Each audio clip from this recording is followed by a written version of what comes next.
دغه نه ده د مرمۍ خوړلې شاوه زوی مې ناوې د پلار په کور پاتې سوله غرمه ده موږ تر اوسه چای نه ده څښلی اوس ماته وایي تاسو خیرات خواره یاستئ زه هم خوشبخته هغه سړی ده چې موږ ته خیرات راکړي نن ورځ دا اوړه دي دغه مې بوی کوي دا زه غلبېلومه بې لمدوم دا هم زه اخیستي ما یې په 200 روپۍ راکړل بوی ته وګوره سره کم بوی کوي لیور مې مریض و شفاخانه کې بستر و په جمهوریت شفاخانه کې د ما بچان مسافر راغلي و سودین هم راغلي په یوازان و انتیاري وسوله 4 زمن مې شهیدان سو څه راوړی په دریمه ورځ د پلار مخ راته راتاو کړ چې ماته کفن راوړه سره کیسې ته مې ثبوت وویلې دا د شهیدانو پلار و دا په حق رسېدلی ده الله درکړی ولا درنه واخیستې 2 نفره لمسیان مې دي نو غټ مسی نه لرم د ما غټ مسی 10 کلن ده په دا ټول کور کې موږ 3 ماشومان لرو او یو زوی مې چې ډېر غمونه ولیدې د ورونو د پلار هغه سپ له لاسه ورکړه هغه د ناسته لیونی ناسته راته 22 کلن بچی مې ده نه په خوراک پوهېږي ډوډۍ په خوله کې ورکومه ځوانه ځواني خاورې ریسوله خاورې ریسوله 4 خو لاړه یو ځوان دا ورک ده دا بل د نیکروزو شپه وه د واده شپه یې وه 4,70,000 روپۍ موټر خرڅ کړی و دا لاړه چې مورې زه روپۍ راوړم درته او کالي مې خیاطه ورکړي خالۍ یې پسې ارزان قیمت ته لاړه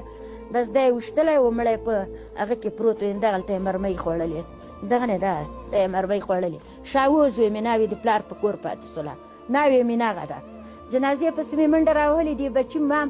د راناتلي اتبي دارالامان ته بوته چې د مرمۍ دولتي خوړلې سره که مرمۍ یې خوړلې موږ هلته چکوو مړی رانه ورک سو او ولیدلم دا کبرغې مې ماتې دي هر زمې الله دا ورځې په تام راوستلی شي که بچیانو ته دې د اختر لباس کړی د خدای په خاطر د خپل کلي غریب یاد کړه چې د اختر په ورځ ته په ښکلي لباس کې ناست دی او د غریب بچی هغه تا سره په یو صف کې په شلېدلي لباس کې ناست دی زما د پرب قسمې په دغه ورځ په تا باندې الله په غوسه دی د دې به الله تا نه پوښتنه کوي هغه ماشوم بچی چې مور د اختر په ورځ هغې ته زړې جامې وتوکي او هغه جومات ته راولېږي قسم په الله الله به تا نه پوښتنه کوي ستا د بچي 5 جوړې او د غریب یوه جوړه نه ګوره په والله العظیم الله به هم په دې نیسي دا غریبانان یاد کوي دا د خپل محلې خلک یاد کوي قسم دی بله ورځ یو ما ته راغلی وایي قسم په الله چې په کور کې هېڅ نشته څوک څه نه پیدا کېږي د خدای په خاطر د الله په خاطر د خپلې محلې خلک یاد کړي په قرآن کریم کې 49 آیتونه ما ته معلوم دي چې الله رب العزت د صدقې په فضیلت کې نازل کړي 49 آیتونه او احادیث د نبی علیہ السلام نبی علیہ السلام فرمایي صدقه د ګناهونو او مصیبتونو دپاره ډال دی ډال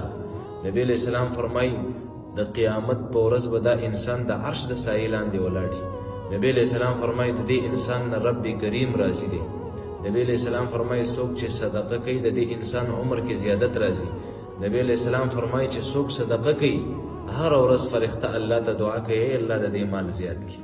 دا خوران یادوي دا غریبانان یادوي دا په مسکینانو خرچه کوي دا خلک هغه د مجبورۍ نه راوباسي زما عزیزه مال الله درکړی د دې مال قدرداني په دې وکړه چې غریبانان یاد کړي په مال کې به مو الله زیادت راولي دا غریبانان یاد کړي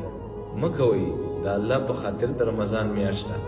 د رحمت میاشت ده د شفقت میاشت ده مهرباني وکړئ د یو بل سره مه لرې کېږئ د یو بل نه دا غریب مه شړه د خپل کور نه ستا دروازې ته چې راغلی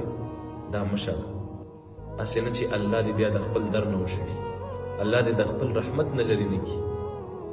که څه ورکولی شي ښه ترخه که نه واما السائل فلا تنهر